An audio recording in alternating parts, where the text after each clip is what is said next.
Halo anak-anak kelas 6, senang sekali berjumpa kembali dalam pelajaran agama pada hari ini, yaitu Kamis 21 Oktober 2021 dengan topik Peran Roh Kudus yang memampukan orang percaya dan taat kepada Kristus. Nah, pada pembelajaran kali ini merupakan kelanjutan dari pembelajaran sebelumnya. Setelah kalian belajar tentang bagaimana kehidupan Paulus sebelum dan sesudah bertobat, kalian harus tahu bahwa yang melakukan semuanya itu adalah peran daripada Roh Kudus. Pertobatan yang dialami oleh Paulus itu merupakan kerja daripada Roh Kudus. Untuk itu kita harus sama-sama belajar pada hari ini untuk melihat kembali bagaimana Roh Kudus memampukan orang percaya dan taat kepada Kristus itu sendiri. Oke anak-anak, sekali lagi Bu Priska menyapa kalian semua. Selamat datang dalam kelas agama. Silakan persiapkan buku tulis agama dan alat tulis serta Alkitab yang dibutuhkan. Kalian bisa mencatat hal-hal yang penting yang disajikan di dalam pembelajaran pada kali ini. Nah, anak-anak, seperti yang tadi Bu Priska sudah jelaskan di awal bahwa materi kita pada hari ini merupakan kelanjutan dari materi yang sudah kita pelajari sebelumnya. Setelah kalian mengetahui bagaimana kisah hidup dari seorang Paulus yang tadinya adalah seorang penganiaya jemaat Tuhan, hingga pada akhirnya dia dipertobatkan sehingga menjadi pengikut Kristus. Bahkan dia boleh membawa dampak yang begitu besar bagi umat Tuhan, bahkan banyak jemaat-jemaat baru yang didirikan. Setelah itu juga ada surat-surat yang dia boleh tuliskan di mana itu menceritakan bagaimana kisah Kristus itu sendiri yang ditujukan kepada banyak orang dengan tujuan supaya banyak orang yang semakin mengenal Kristus dan percaya akan Kristus itu sendiri. Nah, anak-anak, untuk itu kita perlu sama-sama tahu dulu yang pertama, kenapa kita sebagai umat percaya itu harus punya komitmen untuk hidup taat dan beriman kepada Allah. Nah, seperti yang kalian lihat dalam layar kaca kalian, bahwa karena itu merupakan perintah Tuhan anak-anak. Ya, kita bisa baca di dalam Yohanes 3 ayat 36.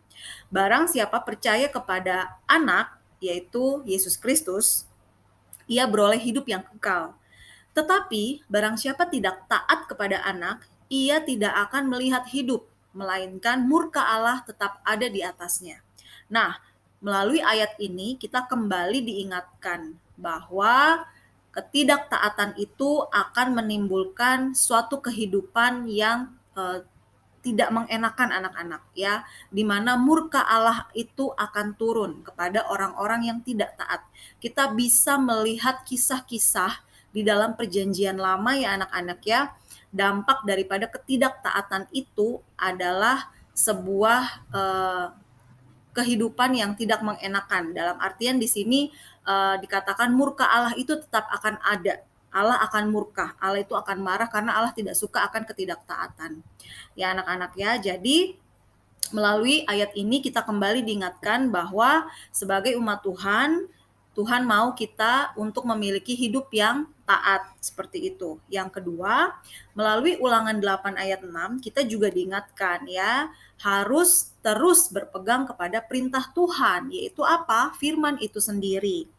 Nah, dengan hidup menurut jalan yang ditunjukkan dan kita perlu takut akan Dia. Kenapa? Karena kita perlu menyadari bahwa firman itu sendiri adalah Allah. Begitu ya anak-anak ya. Dengan demikian Ibu bisa memberikan kesimpulan bahwa ketika kita memiliki iman kepada Yesus Kristus, yang artinya kita memiliki kepercayaan yang begitu besar kepadanya, dengan demikian hal itu akan membuat kita mematuhi apapun yang diperintahkannya. Ya, jadi kalau kita punya iman yang teguh kepada Kristus, ya anak-anak ya, maka dengan demikian segala apapun yang menjadi perintah Allah, kita pasti bisa mengikuti.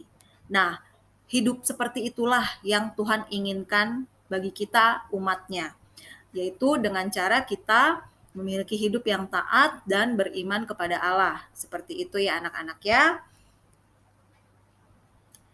Nah, kira-kira anak-anak, siapa yang bisa memampukan manusia untuk taat dan beriman kepada Allah? Nah, Ibu Priska sudah menuliskan di sini, yaitu adalah pribadi ketiga Allah Tritunggal. Kita akan mempelajari pribadi Allah Tritunggal ini nanti di semester 2 ya anak-anak ya, tapi Bu Priska menyinggung terlebih dahulu bahwa yang memampukan manusia untuk bagaimana bisa taat dan beriman kepada Allah itu adalah pribadi Roh Kudus. Jadi anak-anak tidak bisa taat dan beriman kepada Allah dengan kekuatan sendiri. Ya anak-anaknya itu tidak bisa. Tetapi semua ada di dalam peran Roh Kudus. Begitupun halnya juga Paulus.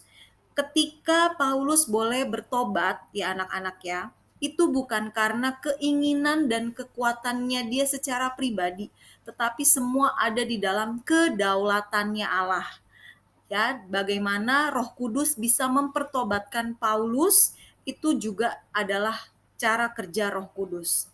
Begitupun halnya juga dengan kita, ya anak-anak ya. Di sini Ibu Priska menjelaskan ada 3 bagian peran Roh Kudus yang boleh kita lihat ya dari kehidupan Paulus dan materi-materi yang sudah kita pelajari. Yang pertama, Roh Kudus itu menjadi kunci untuk bagaimana kita bisa hidup bertumbuh dalam ketaatan. Itu ada di Yehezkiel 36 ayat 27 yang dikatakan, "Rohku akan kuberikan diam di dalam batinmu, dan aku akan membuat kamu hidup menurut segala ketetapanku dan tetap berpegang pada peraturan-peraturanku dan melakukannya." Jadi yang membuat bagaimana hidup kita bertumbuh dalam ketaatan adalah Roh Kudus. Yang kedua, Roh Kudus juga menginsafkan dunia akan dosa. Yaitu ada di Yohanes 3:16 ayat 8. Dan kalau ia datang, ia akan menginsafkan dunia akan dosa, kebenaran, dan penghakiman. Menginsafkan artinya mempertobatkan dunia akan dosa.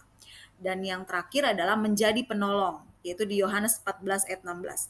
Aku akan minta kepada Bapa dan ia akan memberikan kepadamu seorang penolong yang lain supaya ia menyertai kamu selama-lamanya. Ya, anak-anak, jadi melalui peran Roh Kudus ini kita semakin diingatkan bahwa bagaimana Roh Kudus berperan mengubahkan kehidupan seorang tokoh bernama Paulus, bahkan juga kita sendiri di dalam kehidupan kita.